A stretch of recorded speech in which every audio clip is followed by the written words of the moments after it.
A very good afternoon and warm welcome to all. I'm Akash, a research scholar at SSPIS, School of Sanskrit Philosophy and Indic Studies, Goa University.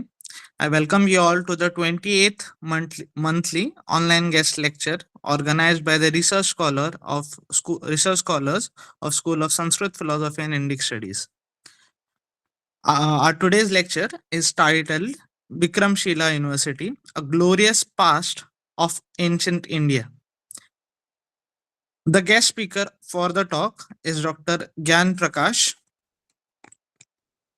It's an honor to have you, sir, for this lecture series. Before we start the event, it is my responsibility to inform you all the event, along with the contents in the chat box, is being recorded. I also request all the participants to keep their microphones on mute throughout the lecture, which will be going on for 60 minutes. After the lecture, there will be a question answer session for which everyone can unmute and ask their questions as they please. Okay. I now call upon Mr. Sagar to deliver the welcome address, after which the talk will begin. Thank you, Akash. Am I audible to you? Yes, yes. Okay. Dr. Gyan Prakash is an associate professor of philosophy at the Department of Humanities and Social Sciences, IIT Dhanbad. He was previously an assistant professor at the Department of Humanities and Social Sciences, BITS Pilani, Goa campus. He completed his PhD in Indian philosophy at IIT Bombay, Mumbai. He completed his BA and MA from BHU Varanasi. He received Erasmus Plus Mobile Unlimited Scholarship for Visiting Faculty 2019 at Universidade do Porto, Portugal. Award for Associateship of the UGC Inter-University Centre for Humanities and Social Sciences for the year 2018 by Indian Institute of Advanced Studies, and the award for the excellence in the thesis work for the year 2010 to 2012. His primary research interests are metaphysics, Indian philosophy, religion, and ethics.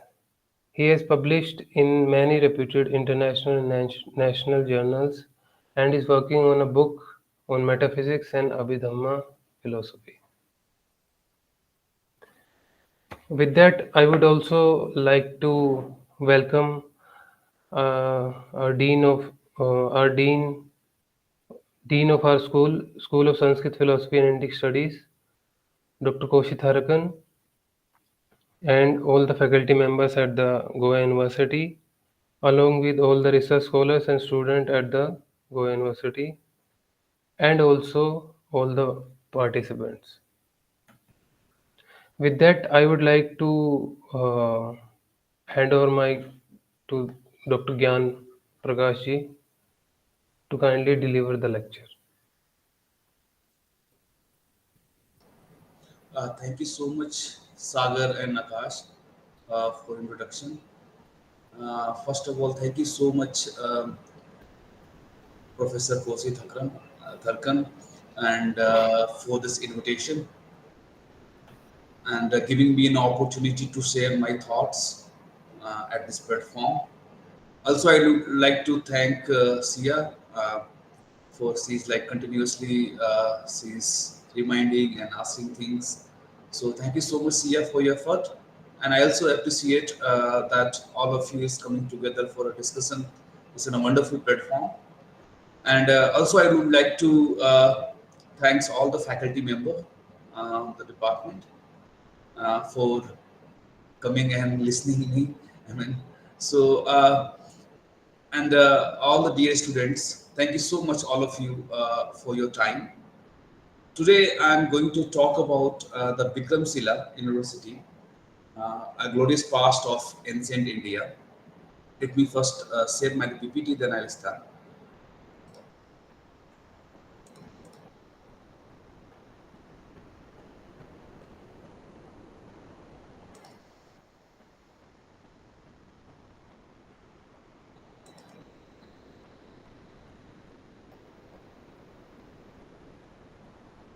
Okay, so this was the topic, and in this talk I will be giving a little bit or very precise information about the Vikramśilā University, but my main intention is to talk about the Indian knowledge system. As I was asked to talk about something related to Indian knowledge system, and so I chose this Vikramśilā University, especially because of the many reasons, which I will be telling you when I start explaining the Vikramśilā and it's about the Vikramśilā. Before starting this topic, I also would like to talk a little bit about the IKS and why IKS is an important, and why we are discussing a lot nowadays on Indian knowledge system. As all of you know, that this Indian knowledge system is not a very small, it's a very vast knowledge system. And for anyone, it is not possible to read, understand, or maybe explain this knowledge system in a day or in a semester, because it takes a lot of time, and even to the mastery, nobody can read this all the system, entire system in one lifetime. This is what I believe. And today in this talk, I will be giving you some idea that how it is not possible to have like discussion on any all the knowledge system together, right? So the question arises that again, why it is very important, right? What is the significance of this discussion? Nowadays, we are discussing a lot about the Indian knowledge system. Not only this platform, I have been giving this talk on the Indian knowledge system on the different topics frequently. So you may raise this question that, okay, fine, as a research scholar, why should I we are going back, or we are thinking or discussing about the Indian knowledge system? Why we need that, right? So I have my own opinion, my personal view, where I can defend that this going back in the sense that reading our own scriptures or text is very, very important because of the many reasons, right? I mean, the first reason about which I believe, this is my personal opinion, I have been fighting and arguing, even have sent some paper for publications. I don't know what happened, but what will happen, but still I am trying my best to do that. The reason is that there are a lot of misinterpretation of the Indian text, and someone who has become an authority of this text, and they are giving a different interpretation, which is sometimes it is very weird for us, or let's say even a person who is expert in this area is not acceptable for them. And therefore, a person or we who are working in philosophy or Indian philosophy, this is our job to at least to go through our own text based on the expertise, read that original text, or at least try to read the original text or give a right interpretation, different that work. So this is also our responsibility. However, it is, one may reject this idea, but however, I'm holding this position that no, we should, a person who is more aware of the culture, the system, should come forward and read things. But it is not all about that. I guess the significance of discussion is many. First is an identity. Identity, I am not talking about in terms of the philosophical term identity. Identity in terms of when we are saying that an Indian, so we should know that what we are. I mean, I'm saying that I'm Indian, or I am from this particular place. So we should know that what kind of things we have got. And that is very, very important for all of us. So we should know that what we have got. Second one, which I have been discussing in a many different platforms about the culture or the set of ideas and custom. There are many things. If you start reading the text, even you have a very small time to read, apart from your own research area or research topic, read some Upanishads. You will get a very important information, right? What kind of action you are supposed to perform, what kind of action you are not allowed or not supposed to perform. I'm not saying that you should go back and then start performing or following the old method. I'm not saying that. My position is just is that we have to at least, you should know that what is right and what is wrong, right? So if you have an idea of right and wrong, then while performing an action, you will be aware that what kind of action I am performing and what kind of action I should not be performing. So the idea is at least you have a certain idea what kind of things you're supposed to do and not supposed to do. Right. So, for example, the Upanishad, Chandogya Upanishad, if you read, let's talk a little well in detail what kind of food you should take or should not take, right, for the health purpose, right? I mean, in what sense they are saying that also it is there. Like for example, well known is Patanjali Yoga Sutra, right, where you can have a lot of discussion about your mental fitness or your physical fitness and so on. And later on, they have talked about this meditation and all, right. But even you forget that part, that okay, you don't want to be that part. Even your mental fitness or for physical fitness, there are a lot of things there where how you can be you can have a healthy mind, how can you have a healthy body and so on. So the idea is we should at least know that what kind of things are there, and that is the reason that discussion on this knowledge system IKS is very, very, very important. We also have received this wisdom, and what kind of wisdom we have received from the our ancient time, that also is a very important, right? Now, again, the question is, does it mean that it does not have an economic value, right? So I can give an example from my institution where there are many have worked on this area with the IKS and have gone for the patent and all. So it has an economic value. Now the question arises that is there any way or any opportunity to work on it? It is, because many of the texts, which this is what I am going to discuss now, we have received in the oral tradition, right? Oral tradition means that something has passed from one person to the next generation or one generation to the next generation orally. So now the moment you said that this is whatever we have received is orally we have received or is through the oral transmission, then only then immediately you can ask that about the authenticity of this text, because a very well known known story is like when if you pass on a story and if you're like going around orally, you will find that it's coming back to you with a different form. So when something is coming generation to generation orally, without any proof and or not in written form, obviously one may check or one may doubt the authenticity of the text.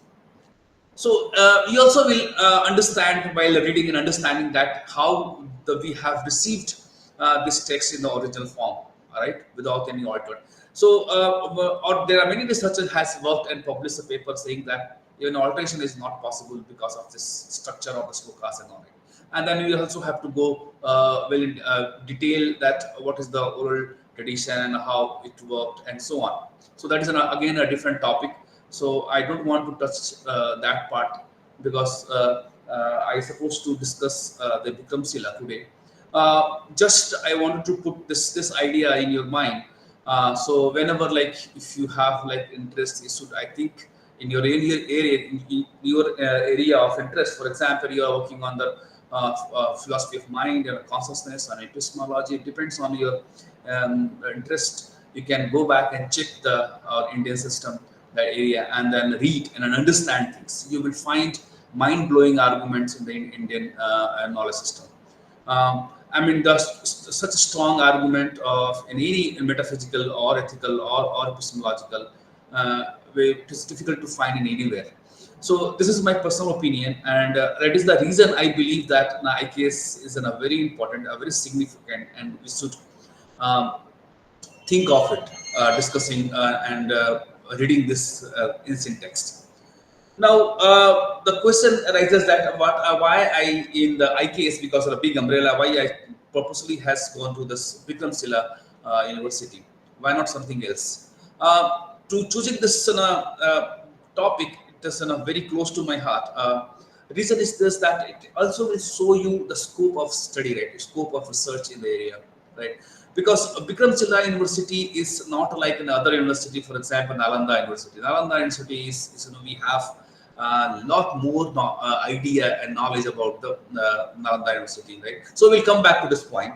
Let's first understand that Buddhism part, because this Vikramśilā University was also a Buddhist vihara, as Nalanda University, as Udantapura and other universities, right?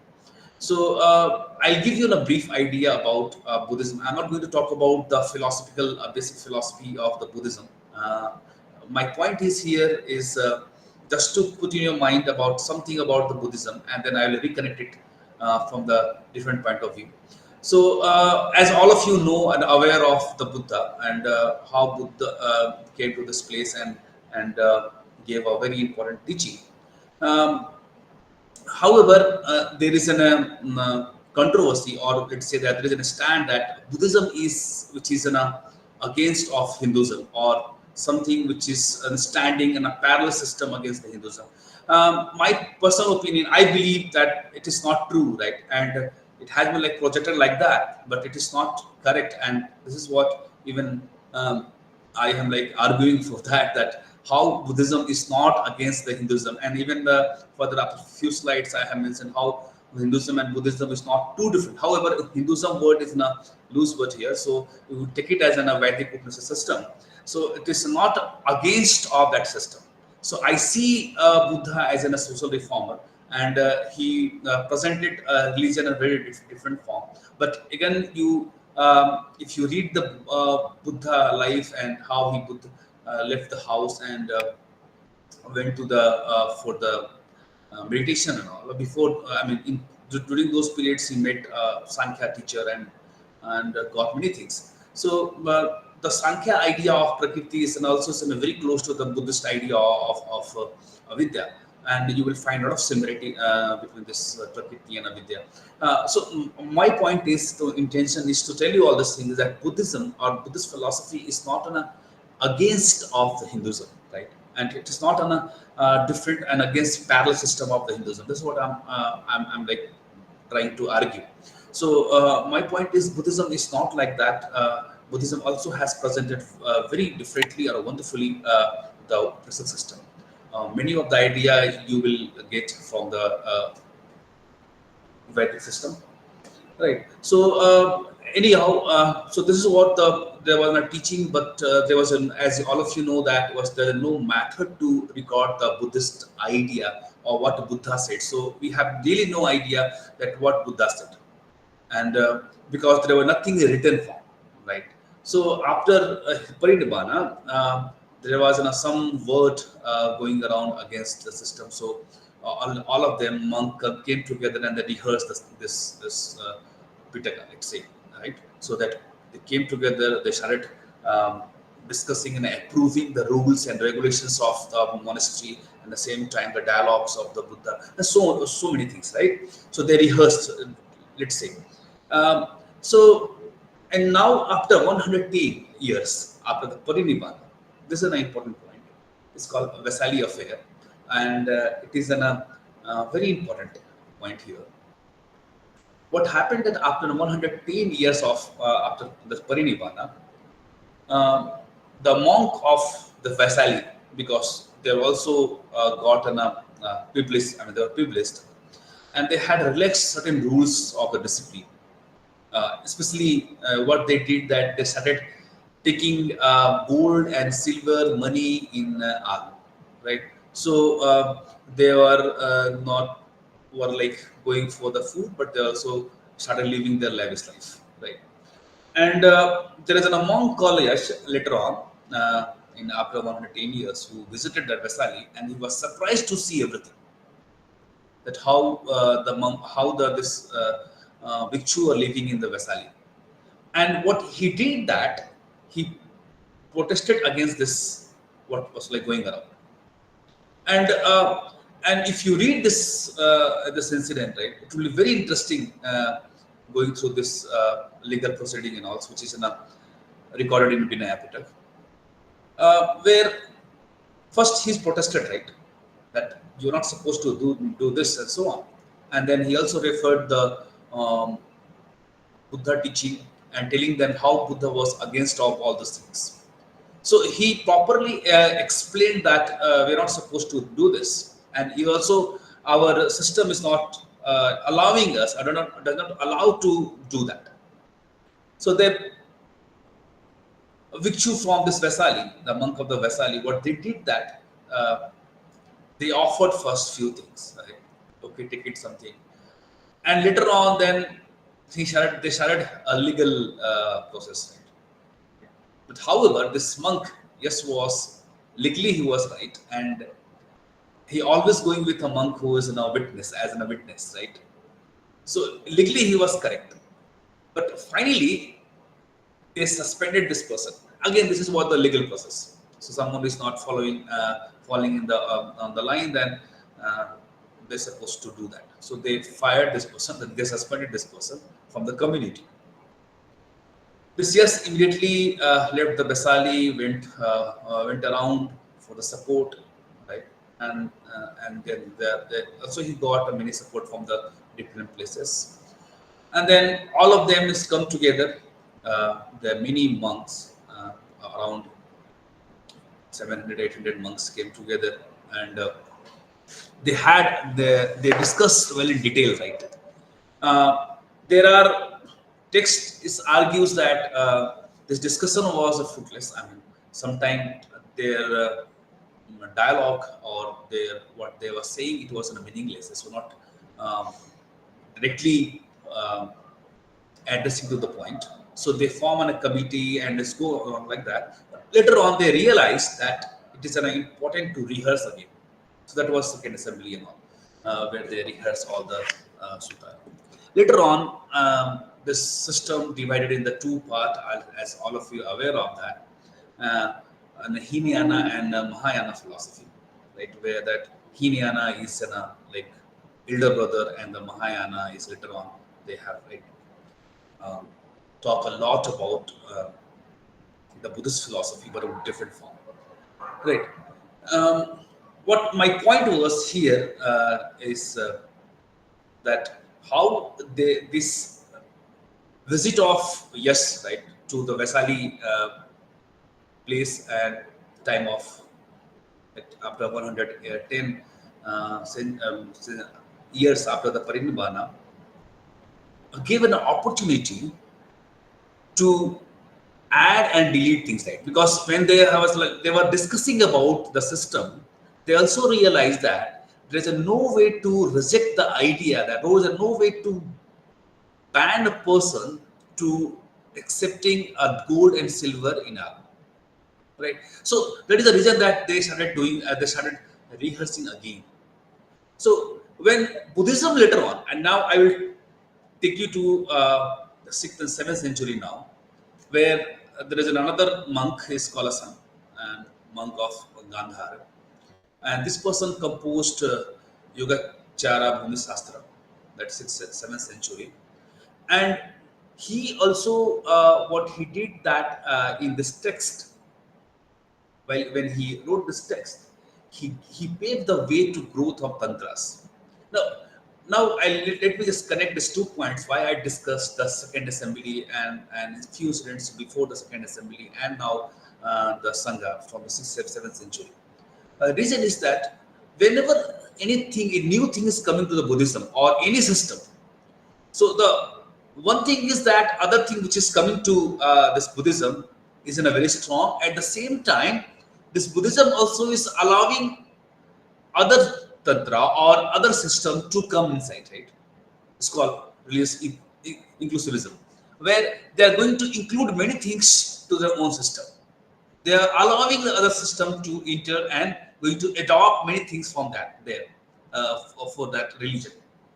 So what happened that in after this this text, there are a lot of observation of this yoga ideas made the transition to tantric cult, and in northern Buddhism started developing uh, many things, or getting started taking many things from the Saivism, right? So at that time Saivism was also in a very popular in the Bengal, and they took many things from the Saivism, Saivites, right? So you will find that there are a lot of things which was prevalent in Saivism came into where in the Buddhism, and then when it mixing with the Buddhism, it is taking this Mahayana philosophy to the where the tantric philosophy or Vajrayana, right? Later on it become a Vajrayana. So this is the starting point. Now it's a very interesting point is here that even now Buddhism started worshipping a female energy, Sakti, which plays such an important part in the tantra and was encouraged in person of Tara. So this Buddhism is now is freely acknowledged the Buddha as an incarnation of Vishnu. I mean, this is what we have been like saying that when we're talking about the Dasavata, Buddha also is then a part of that, right? And so, however, these are my points. And basically, I'm like building a background for the Vikramśilā. Because Vikramśilā University was formed basically for this tantra, Buddhist tantra, where they have studied and writing many texts on the tantra. The Fayan travel reports in the beginning of 5th century, he has discussed that how Mahayana, and it is now about Hinayana and Mahayana, and Mahayana has an upper hand in the many terms. At that time, Nagarjuna and all were very strong philosopher, especially time of the Vikramśilā and all. Right, and but it does not mean that Hinayana philosophy and their idea has gone, but they're still around. Right, so this is just for an idea. And it also has there are many other texts has talked about that how this tantra philosophy when came into the Buddhist philosophy, added in the Buddhist philosophy. They have talked a lot about the chemical process, right? Even in the time of the Nagarjuna, there are a lot of has talked about that how the different chemicals and its way, right? So some evidence also has talked. Text talked about that how this chemical process has discussed in form of dialogue between Sarivahan and Nagarjuna and so on. Right. So the tantra was not coming alone. Only their rituals is not coming alone. They're coming with a lot of things to the Buddhist philosophy. However, I'm not claiming that only tantra brought all these things. What my claim is here that in the time of the Vikramśilā, it was already studied about this chemical, the knowledge of all these things. As other university. Vikramśilā University was result of this royal unification, right? And if you see this Vikramśilā University, it was a Buddhist monastery, and it is in a city of learning situated in hillock on the bank of Ganga in northern Magad, that is Bihar now. And it was founded by King Dharmapal in the 8th century. It was like 775 to 800, and it went to up to the 1203 AD, and it was by later on destroyed by the invaders. So this is what the age of the Vikramśilā University, and Vikramśilā University is a very important university in terms of the tantra, because it was in a main place where there were a lot of book was written through the many different pandits. Pandit in the sense that the professors of that university.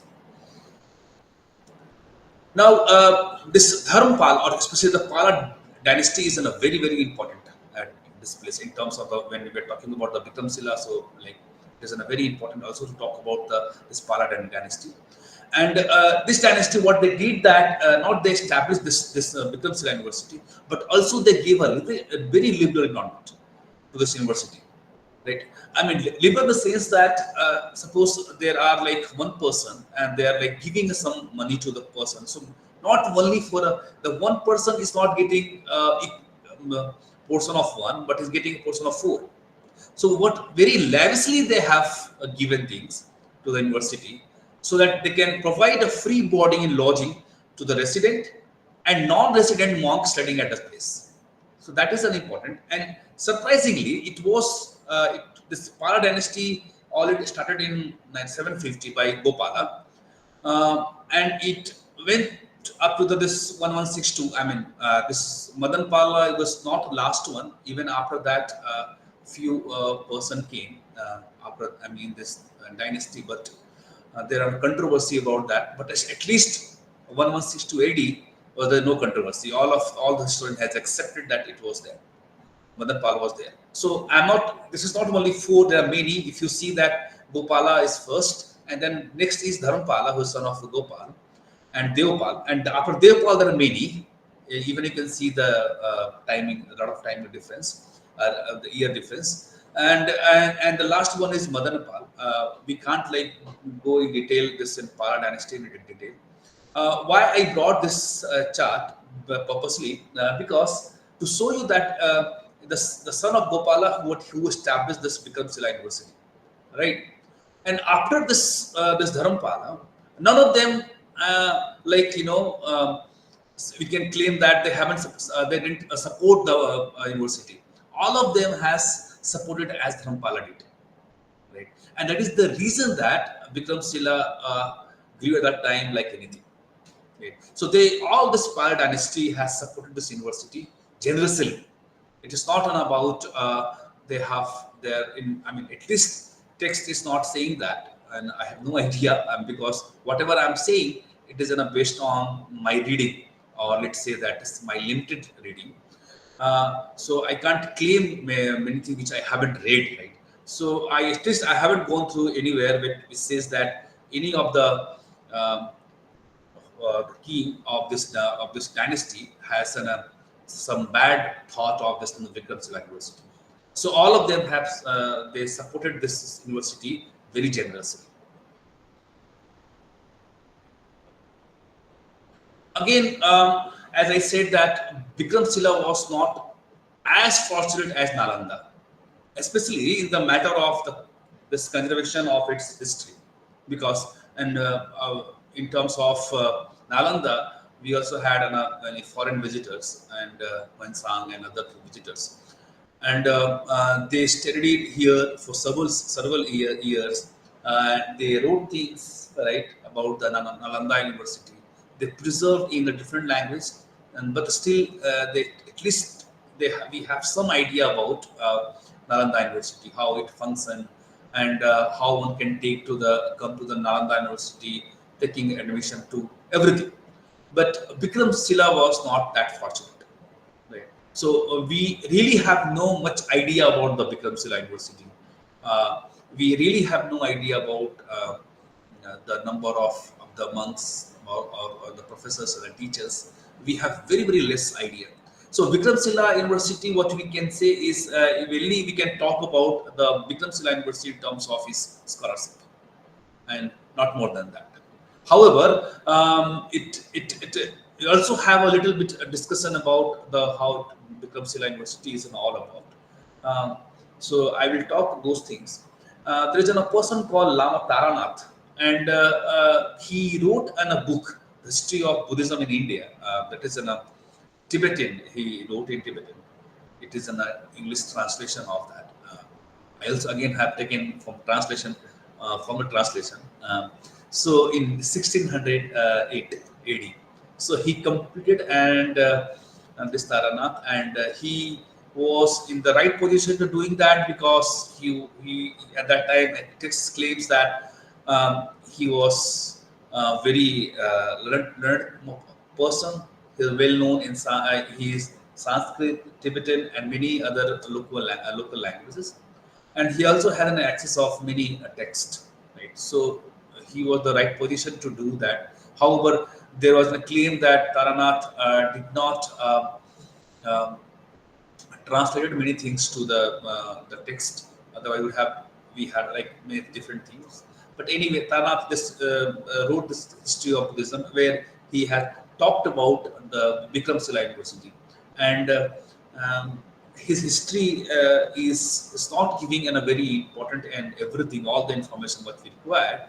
But let's say that whatever I'm going to say, this information is based on his translation. I mean, he wrote in Tibetan, and then some author has done the translation of this text. So this is how I'm like have read and discussing all those things. And he mentioned that how Dharmapala, the moment he came to this place, right, become a king, he immediately invited uh, teachers. I'm sorry for the spelling mistake of the Pragya Paramita, and especially he was reverence of this Haribhadra in particular.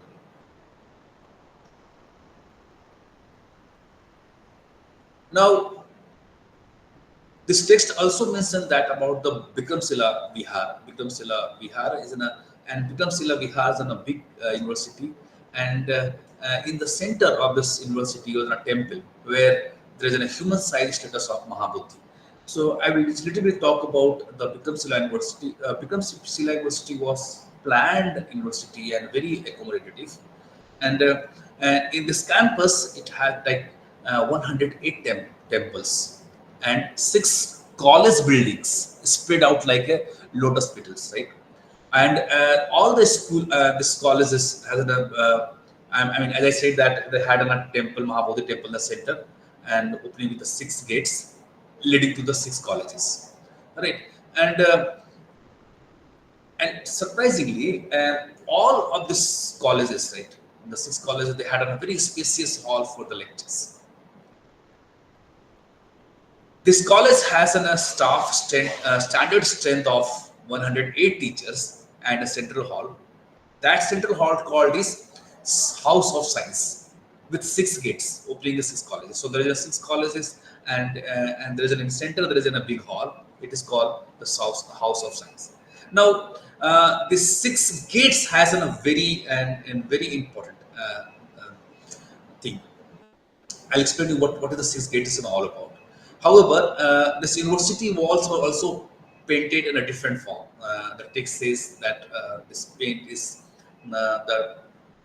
about the Nagarjuna or many different Pandit, eminent scholars. So there they were like getting this kind of title, for example, Pandit, Mahapandit, and so on. Pradhyapak, text says. So Pandit means that they're a professor, an eminent scholar of that university. This wall of this university, the outer wall of the university was painted like that, right? And the teaching of this university was controlled by a board of this eminent teachers. And it is stated that this board of Vikramśilā also administrated the affair of Nalanda. So if you see this location wise, I forget to plot that location wise. I mean, you will have an idea. It is not very far from the Nalanda location wise. If you see, right, both in present time comes in Bihar, right? So Nalanda also in district Gaya, right, where both Gaya and there is a Nalanda University, and again in the Bhagalpur there is a Vikramśilā University. So both university was coming under Dharmapal at that time. Now because of that, there were a lot of exchange was going on. I mean, it says that because of this Dharmapal, like nowadays we are going for exchange program, right? Going to the other universities, especially the foreign university. Similarly, it was happening where in this Nalanda University and the Vikramśilā University. So teachers was like going that side, and that teacher was also coming to this side. So there are many examples where text says that they were earlier working on Nalanda University, then brought in this the Vikramśilā University, right? So there are many of them Vikramśilā University going to the Nalanda University. So they also again the text gave an example of Dipankara, one of the very important teacher of this Vikramśilā University, and Abhaykar Gupta, working in both universities or exchange of teacher between them. This is what at least I had mentioned in that the text. Now, as I said about the gate was very important, and you'll be surprised to know, and that is what the richness of this university. There are 6 gates, right? And the gate of university was guarded by most eminent scholar, that were called Dwar Pandit, right? And their job was to maintain the standard of scholarship, right? So whenever, I mean, it does not much talk about how they were maintaining the standard. some of the book secondary sources says that if you're going to the admission there, you have to first, I mean, it is important to have a dialogue with this Dwar Pandit. So they will decide that your scholarship is an acceptable level or not. If it is yes, then they will ask you to apply. If not, then not. Then you will not be allowed to that monastery. So they are basically custodian of the scholarship, right? Where they are going to check. And this all the Dwar Pandits were very eminent. I can give you a few examples. Especially again, we have not much idea about the list of the gatekeepers, but the time of 95 and 1983, texts had talked about the many gatekeepers. So there are six gates. So there are six gatekeepers. For example, Ratnakar Santi, he was Dwar Pandit of East Gate. Pragya Karmati, this is the Dwar Pandit of the South Gate. This is Vagar Skriti of the Banaras, is the West Gate, Dwar Pandit of the West Gate. Ratna Vajra of Kashmir, first Central Gate. Naropa, North Gate. Gyan Srimitra of God, and the second gate. So there were six gates, and if you just on Google any of the scholar, you will find that they have written many texts. Right? Even today, the Gyan Srimitra, so again his text and his work is still there is no much work in this area, right? So nowadays, people, you will find few papers on his work. So my point is that all the this Dwar Pandit was not a small person, or let's say that a simple Pandit or simple scholar. They were a very eminent scholar, and this king was used to invite these people from the different universities or different places to become to take this position of Dwar Pandit.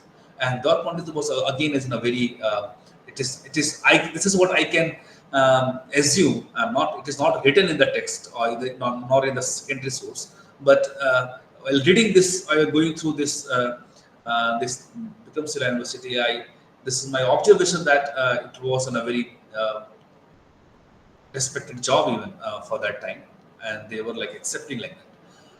Vikramśilā University. Also, there is another very interesting account that is an Tibetan scholar, is Nathosu. And this person, he was deputed by Tibetan king to Vikramśilā. There was a person called Atisa, right? And he was a very great scholar at that time. And this guy was, I think I have written somewhere, and this guy, Acharya Atis was an expert in many areas. For at least text says that he was expert in the Himyan, he was expert in the Mahayana, he was expert in Vaisheshika and Tantra. So this was known for many. He was a very important scholar at that time when this Tibetan fellow came to this place. So this Tibetan king especially sent many requests to this Acharya Atis to come to the Tibet and work for the Tibetan people.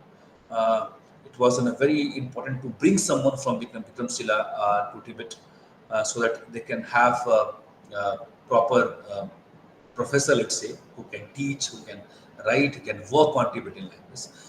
Though the Vikramśilā, they have worked like anything. They have translated many things in Tibetan language, and this also was a very strong scholar, strong in the sense that he was known for that. He knows the Tibetan, Sanskrit, many other languages.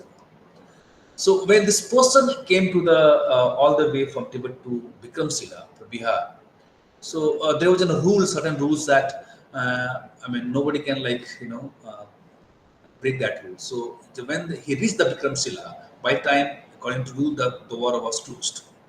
But when you are reaching this place and you don't have an access to the university, it does not mean that you have to take care of yourself.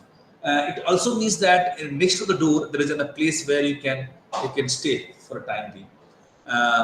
Right. So this Tibetan monk was stayed. The overnight he was slept there.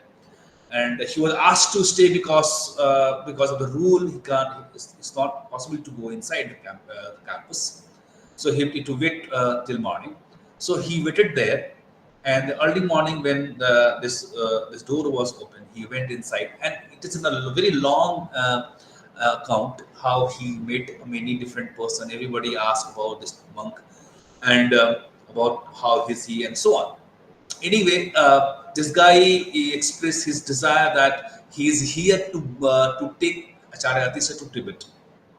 Listening this idea, the many of them was not happy, because Acharya Atisa was a very important scholar at that time. And then again he asked that, okay, fine, if I can't take this Professor Atisa or Acharya Atisa, that anyone who is after Atisa, can I take them? Because this is what my king asked me, that if you fail to bring Acharya Atisa, you bring someone who is next to him. And then this is what he got reply. He said that in this institution, there are many eminent Pandits under Atisa who are like star of heaven. Right? So this is this dialogue, this word, it also given a very strong evidence that at that time, when this monk was there, Vikramśilā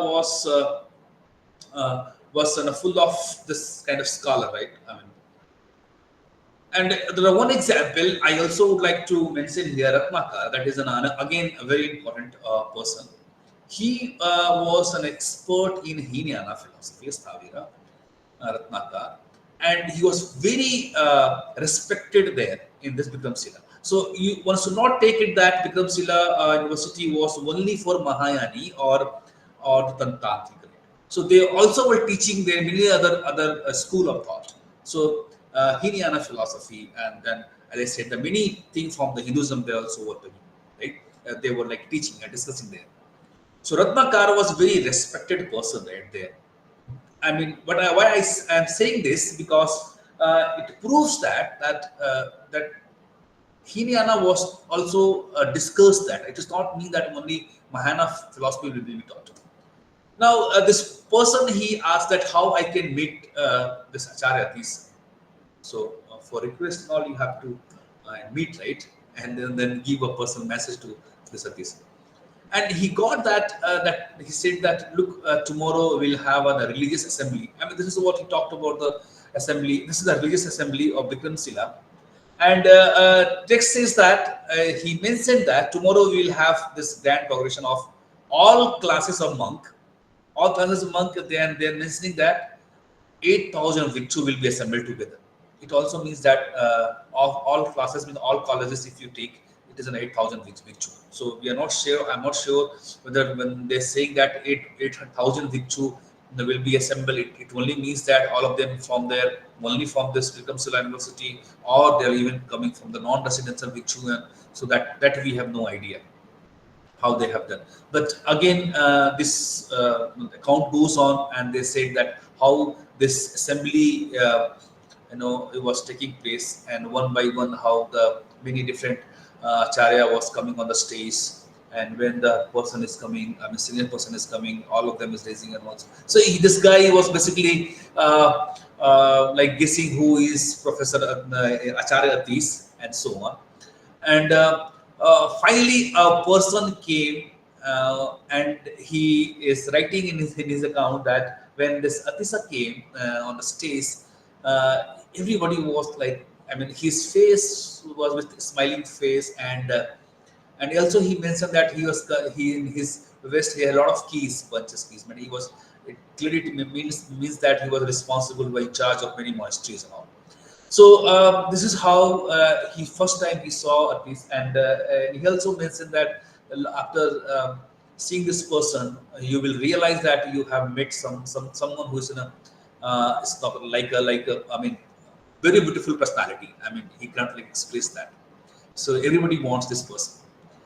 Now, and then this person, after that assembly, next day he met Atisa, and he also what he did that he also requested Atisa to give a message that, okay, I want to I am here to take you to the Tibet, because this my king has asked you to take it Tibet for this purpose.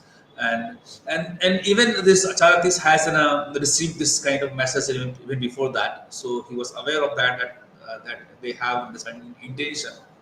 So Acharya Atisa was what he did, that he also, it text says that he also went to some divine, let's say, power, and to take a proper permission.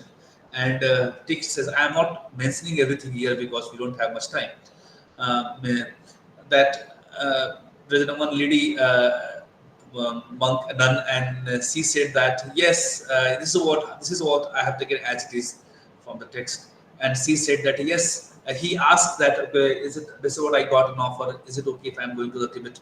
And then she said yes, you can go for this Tibet, but if you go to Tibet, you will be of a great service to them, and particularly to an Upasaka, the devotees, and through him to the whole country. But basically, you will be serving the whole country if you go to there. But he also cautions that, but if you are going there, where in Tibet, your life would be sorted. So he said that how many years? And he said by 20 years. So if you do not go to Tibet, you will live 92 years. And if you go to Tibet, you will live only up to 72 years. So it was, text says that it was known that this is going there, he'll die in some age of 22 years. And it happened. This is what the text says later on. However, this monk, this Tibetan monk, he stayed there for 3 years. It was not like that he was going there immediately and taking this person to the place. So he stayed in Vikramśilā University for 3 years, and in these 3 years, he has talked many things about the Vikramśilā University, or many other things about the city. Many things which is I can't tell you in this platform, because that is I don't know how to verify those things, because right. So anyway, so my point is that here to bring this idea is, in 3 years this monk also translated many Sanskrit work in Tibetan, obviously with the help of Acharyas. So he also was not simply staying, but he also did a lot of work there and translated work in this Tibetan language. Now, there are a lot of things to talk about the Vikramśilā University, and you won't believe that whenever I am going through this idea, the Vikramśilā University and about the Vikramśilā, always I'm very excited to know wanted to know more about the Vikramśilā University. So whenever I'm getting a chance to read new things, I'm very excited, because knowing the Vikramśilā University for me is is a very, I found this university is very interesting, but at the same time, it's very difficult to know about the system, that how they were addressing, what kind of they had on a timetable in the day, and so on. So we have really no idea. But as text says that Vikramśilā can be known, and if you want to really know about the Vikramśilā, it only can be demonstrated the quality and quantity of its output. And output is through many famous scholars. So I'm not going to list. I haven't listed all the scholars or many scholars, just few scholars, just to have an idea that the type of scholar they had. So Gyan Prakash, that is again, he was a royal priest of King Vikramśilā, and who later appointed as an acharya for ordination in the Vikramśilā. And 9 of his Sanskrit work on tantra, which are lost and preserved in Tibetan. So this is what is my main intention to talk about the Vikramśilā University. So there are a lot of work which is done by the many scholar in the Indian scholar. It is preserved in the Tibetan, right? And I think that we should try to our best to again work on this Tibetan text. That is the right time to do that, and we should do that whenever we're getting time. So, so for that, right? So I also have listed many other 2-3 more scholars, and not to say that they have wrote many. I've done a lot of work in Sanskrit, because this was the first eligibility that if you are this level, then only you can join. You can get this title of Pandit there. Jetri again, King Mahipala conferred upon the title of Pandit, on his completion of study of Vikramśilā. So he studied in Vikramśilā and he got professorship there in the Vikramśilā University itself. Ratnakara, as I mentioned, gave an example of Ratnakara. He was the first at Udanpur. That is another university close to this Vikramśilā University and Nalanda University. So Vikramśilā University, Nalanda University, and Udanpur University was very close at that time, where he received ordination in the Saraswati school. This is what the example or proof that Vikramśilā University was not only following one thing. I also would like to mention at that point, text secondary source especially said that there was something that people are coming to this monastery to worship Mahabodhi, and because few spread this news that only Mahayana philosophy is the only way to know the world, know the reality, and so on. So the king was not very happy. However, the king wanted to punish that person, but later on, the acharyas from this Vikramśilā University saved him. So these are the sentences, and this proves that they were not like thinking very narrowly. They are like very open, very rational. So they belongs to the one school of thought. Does not mean that they are only for that particular school of thought. As I said that again, Gyan Mitra, that is belonged to the Sravak school, and later he changed to the Mahayana school. This Dipankara, and he is the Acharyatis. He was born in the royal family in God in AD 9980. He renounced his riches and became a monk at the monastery of Krishnagiri under the teacher of Rahul Gupta. And he was master of Hinayana, Mahayana, Vaisesika, and Tantra, I said. And this Acharyatis has went through many places and studied the many years, right? And at that time he was in a very, I mean, I'm talking about in time of like when the Tibetan monk was there in Vikramśilā. He was in a very established and renowned professors at that place. And this text also mentioned that, especially this Tibetan monk, that when he is going to the Vikramśilā to Tibet, he took a lot of the text along with him. I mean, huge amount of the text he took it to the Tibetan. And Atis worked there. I mean, text goes on saying that there are many attempts to kill Atis in between. So he went there, he worked many years. However, he had desire to come back, but he worked on many years and he died there. He never came back to the Vikramśilā. So, and unfortunately, Vikramśilā was like destroyed by the invaders in 200 AD. And this is what the Vikramśilā, let's say, in the short story. And I'm like very, still, I believe that I do not have much idea about the Vikramśilā University, and still I'm like fascinated to know more about the Vikramśilā University. So let's see if you'll be able to get more information about that. So thank you so much for all of you for your kind attention and patience. And here are the references. Thank you. Thank you very much, sir. Thank you for the amazing thought-provoking lecture. Now I call upon Mr. Sanket to moderate the question answer session. Thank you so much, sir, for your interesting talk. The session is now open for questions. You can type the questions in the chat box, or you can raise your hand and then ask your question to sir directly.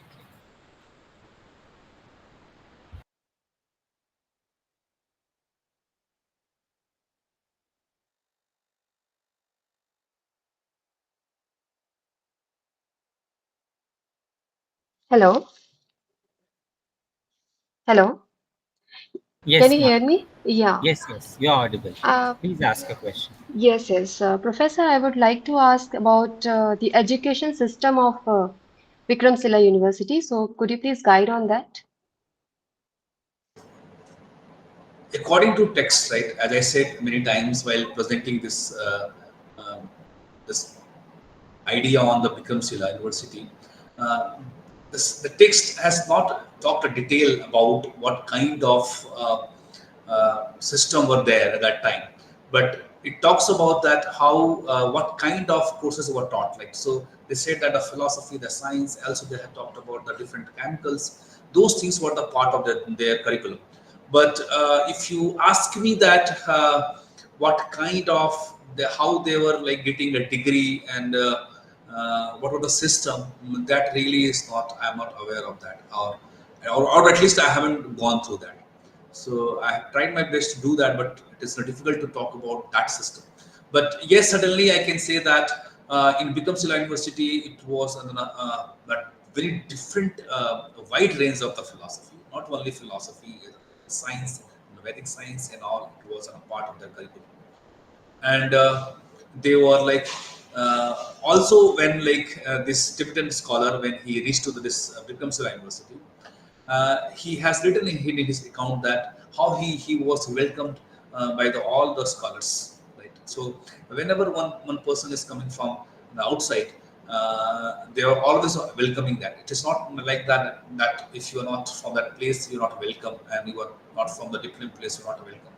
So this university was open for all, but the Dwar Pandit again was, you have to show your scholarship. You can't like go and straightway and take an admission there in the monastery. That also is not possible. So there are some place also takes and argued that there was a non-Buddhist scholar who wanted to be part of that, and he was welcome. And he said, and they were like saying that you can come and join us, you can study things. So it is, they were like allowed to do that. Right, but if you ask me, as I said, that a system that I'm really I do not know how to answer this question, because I haven't read that. I'm aware of that system.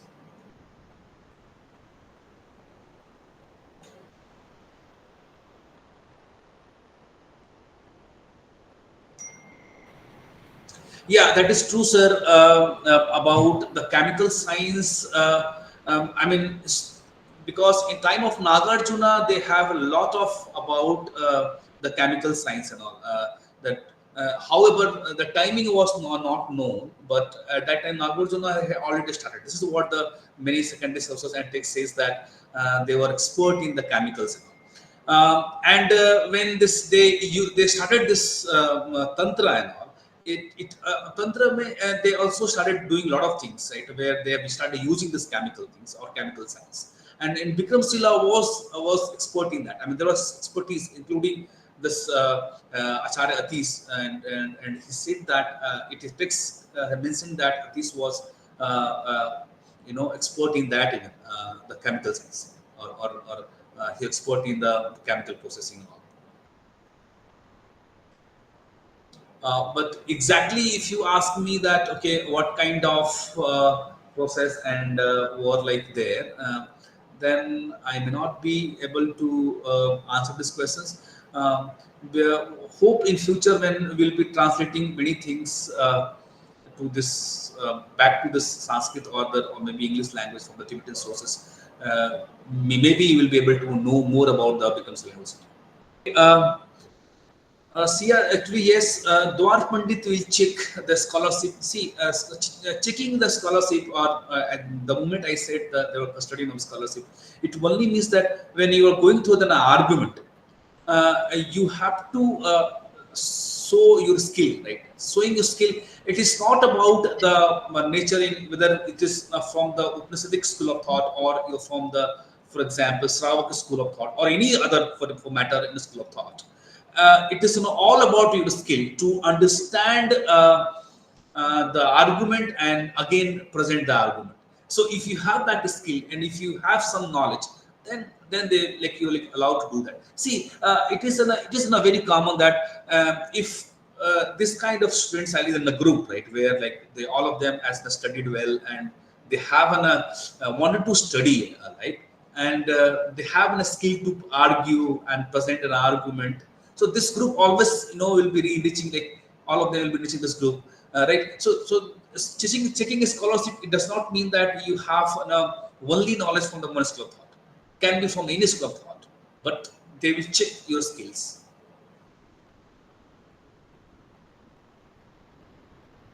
Oral tradition is in a very important part, and oral tradition. If you say the Upanishads, where take an example of Gurukul Parampara, where Gurukul Parampara, the teacher were reciting a mantra or hymns, and all the disciples were learning these hymns by heart, right? So this is so when one person is reciting or maybe saying something, and all the scholars, all the disciples, very small disciple, let's say, and they were like learning the sloka by heart. So this is one of transmigrating. So this is what basically one person is transmitting the set of knowledge to the one generation to next generation. Now, if you bring this idea of oral system in Buddhism, many times, like for example, the brother of Asang was Basubandhu, and Basubandhu used to rehearse all the text once in a year, twice in a year. I mean, they have mentioned that in a certain period he's supposed to rehearse things. So they were not only they are like they know things, but the time to time they are also reciting, they are rehearsing things, so that they are making sure that they're not forgetting things. So they're keeping things because this process is like they're preserving the text, and through teaching they are transmitting this knowledge system to the next. Right. So oral transmission goes like this: that suppose I am expert in the, for example, if you bring this idea in Buddhism, Buddhist philosophy. So time of the first assembly, there was a monk who was an expert in the Vinaya, right? So you are suppose this person is wanted to give you that you are expert like in the Vinaya. So he will first teach you, and then I will check you whether you can keep all these things as it is. Right, you are not going to alter this idea. So this is how is an oral transmission it worked, and you also was the responsibility to not only to keep things but also make sure that you are not forgetting things. Right. So for that you have to repeat things, you have to rehearse things time to time. So oral tradition is very interesting, and I will be sharing maybe we'll have a very different way. I mean, oral tradition is very interesting again. So we'll get a chance. We'll have a separate discussion on that. So thank you so much for this question. So how the Vikramśilā University was different from the Nalanda University approach to the Buddhism? As I said that Vikramśilā University was made for the tantra, right? Where they were using teaching the tantra, right? By the time, that is what the first few slides I had talked about the Vajrayana, how the background of the Buddhism, how the Buddhism was ready to adopt the tantra and all, right? So and then before the Vikramśilā he already started, and the Vikramśilā was formed for that. So there the tantra was prominent first, and second, the Tibetan was a lot of work in Tibetan was there taking place where in the Vikramśilā. So Vikramśilā was famous for, let's say, tantra mainly, let's say, and then Tibetan work. So there are a lot of things were there, like writing in Sanskrit and as well the Tibetan. So they are also translating things to Tibetan, and that makes Vikramśilā University different from the Nalanda University. And even I believe that detailed comparison is only possible then we have an equal information about the Vikramśilā as we have about the Nalanda University. Right. So then only we can compare. But we have an idea of many things about the Nalanda University because that traveler stayed there for the many years, and he mentioned and has given a very detailed explanation. Though Vikramśilā will not have that much idea, and this monk has given, but the kind of account he has presented is not enough to understand the Vikramśilā University completely. So I would say that both university is not in a same position as for the knowledge goes, right? So, but whatever we have in terms of those knowledge or text, we only can say that Vikramśilā is more known for the tantras or Vajrayana, let's say. And that is the reason that even they were getting a title of Vajracharya or like that. So that is the main reason.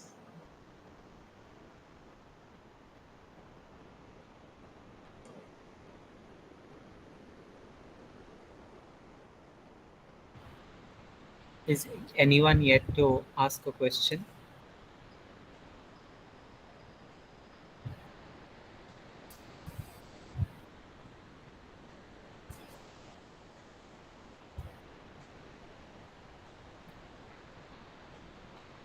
Thank you so much. Thank you so much, sir, for answering the questions. Thank you so much, Sanket. If anyone has any more questions, the questions can be continued further. The email or through email, the email of the speaker will be posted in the chat box. Now I call upon Dipanki to deliver the vote of thanks. Thank you, Akash. Am I audible? Yes. Yes. Good evening, everyone. We arrived at the final part of this lecture. In the behalf of Sanskrit philosophy and Indic studies, I would like to extend my sincere gratitude to our guest, Dr. Gyan Prakash. We are deeply grateful for such a wonderful talk. Again, I would like to thank Professor Kosi Tharakan, Dean of School of Sanskrit Philosophy and Indic Studies, for his constant support and guidance. Thank you to all the faculty members, research scholars, and students at the school for their participation. A special thanks to all the participants from and outside of Goa University. Thank you, Diksha, for designing the poster. Thank you, Arubi, for handling the event. Last but not least, thank you, Vidya and Sia, for making this event possible. Thank you. Over to you, Akash.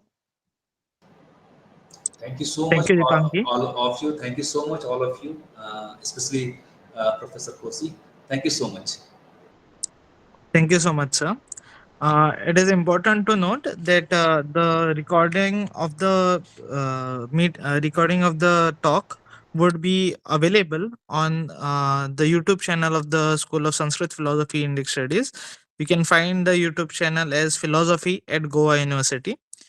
I am happy to tell you all that we will be back soon again next month, and hope to see you all again in the coming lecture. Thank you all.